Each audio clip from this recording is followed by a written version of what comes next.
Hi everybody, I'm Greg Fishel. Welcome to bonus weather video number 3 for last week, and bonus weather video number 1 for this week will be coming up a little bit later this afternoon or this evening. But last week, the first two that we did, we talked about something called the geostrophic wind, where the balance of forces was just between two forces, the Coriolis force, which is caused by the Earth's rotation, and the pressure gradient force, which always goes from high pressure to low pressure. Then we introduced the concept of a curved flow, and once we did that, we had to introduce a third force, the centrifugal force, and so we had to have a balance of those three if the flow was curved. And so today I'm going to review all of that, and then we're going to talk about the implications that these forces have on where the air goes up and where it goes down, and where the weather is bad and where the weather is good. All right, so let me put myself down here in the corner and let's get started. Again, this is review. The geostrophic wind is a balance of two forces. So if we have an area of low pressure here and we have high pressure on all sides of it, the pressure gradient force is always directed in toward the low. Okay, so initially the motion is collapsing into the area of low pressure. But then, because of the Earth's rotation, the Coriolis force bends all of those winds 90 degrees to the right. And so you can now see why you get a counterclockwise flow around a low in the northern hemisphere. In the southern hemisphere, again, it's exactly the opposite. But this is what you end up with. And it's a balance between, again, two forces, the pressure gradient force in toward the low and the Coriolis force to the right of the flow. And as long as that balance is present, then for at least straight line flow, everything works out. Okay, then we have something called the gradient wind, which has to take into account curved flow. So here you have a low with three isobars around it, and the wind's going around it in a counterclockwise manner. And you have this balance, we'll start off with it anyways, between the pressure gradient force and the Coriolis force.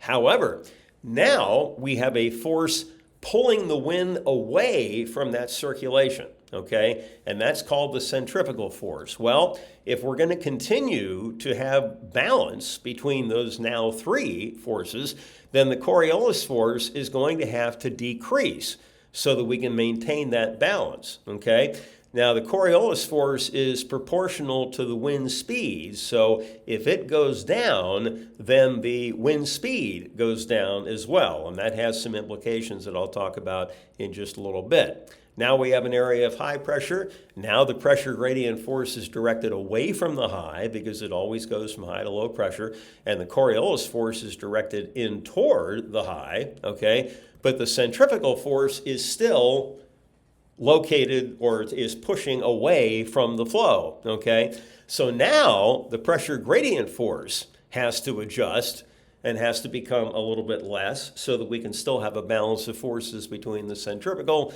pressure gradient force and the Coriolis force, okay? Now, this is the addition today. So here's our trusty map of the United States, and here's our jet stream. We'll just assume it looks like a sine wave, okay, with ridges in here, okay, and troughs in here. Okay, let's see, I gotta click on this. There we go. So, at the base of the trough, okay, right at the trough axis, the pressure gradient force is going to be going to the north because there are lower, actually in this case, lower 500 millibar heights, okay? And so, but if you looked at it from a pressure perspective in those coordinates, it would be lower pressure as well. Okay, and then you have the Coriolis force to the right of the flow, okay, because the wind is going along this path like this, okay? And the centrifugal force is trying to pull the air away from that flow. And so the Coriolis force and the centrifugal force combine forces to balance the pressure gradient force. So from a geostrophic perspective, which only involves the pressure gradient and the Coriolis force, then you have an imbalance. And since the Coriolis force is proportional to the wind speed, if it's lower, then the wind speed is lower.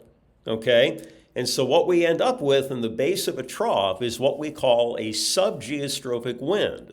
Okay, it's less than it would be if it was just a balance between the pressure gradient force and the Coriolis force. So the winds are actually weaker in the base of a trough just due to this effect alone.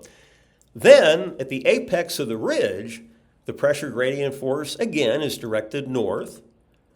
The Coriolis force is to the right of the flow, so it goes south.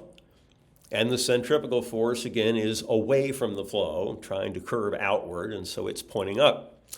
So now, from a geostropic perspective, the Coriolis force is greater than the pressure gradient force. And again, since the wind speed is proportional to the Coriolis force, then the wind speed is greater than it would be if it was in geostropic balance. As a result, we get what is called a supergeostropic wind at the apex of the ridge, okay? So the winds are stronger than they would be if they were, in other words, if they were in geostrophic balance, okay? The wind ends up being stronger than that because of the fact that we have three forces involved here. And at the base of the trough, the winds are weaker than they would be if they were in geostropic balance. And that has implications. And here we go with that. So if the winds coming out of a ridge are stronger than they would be if they were in geostropic balance, and the ones going into the base of the trough are weaker, we end up with convergence aloft. What does that mean? Well, if the air's coming together up here, then it sinks, and then it spreads out at the ground. And that's what happens with areas of high pressure, okay? Sinking motion produces warming and drying, and it's very difficult to get it to rain a lot or snow a lot in that kind of a scenario. So we're always looking for areas of sinking motion for nice weather. Over here, the wind coming out of the base of the trough is weaker, and then it accelerates into the ridge, and so now we've got divergence aloft. Well, if the air is spreading apart up here, then something has to come up to replace it, right? So you get rising motion, and at the ground you get convergence, and so that is a scenario that you would associate with areas of low pressure and active weather. If there's enough moisture present, I mean, you could have that in the desert and nothing would happen, or very little would happen, but if there's any moisture present at all, you're going to get clouds and precipitation. So just because of these three forces and the way they interact with each other is one of the big reasons why we get active weather, and I've talked about this a lot, to the east of the trough axis. Okay, there's the trough axis there. So anywhere from here all the way up to the ridge, you're going to be getting divergence aloft. Now, that doesn't mean it'll rain in every spot along that line, okay? But that is going to be the general active area. And then back here, once you get to the west of the trough axis, then you would expect things to be much quieter in this general neck of the woods, okay? So, does that make any sense? I hope so, just a little bit anyway. So that is bonus weather video number 3 for last week, and I apologize for my multiple illnesses getting in the way of me getting that out on Friday. The next, I'm going to do the bonus weather video number 1 for this week a little bit later this afternoon, and the next daily update, of course, coming up later this afternoon as well. So I hope you found that at least somewhat useful. That is it for now, and I will talk to you again later this afternoon. Take care, everybody. See you later.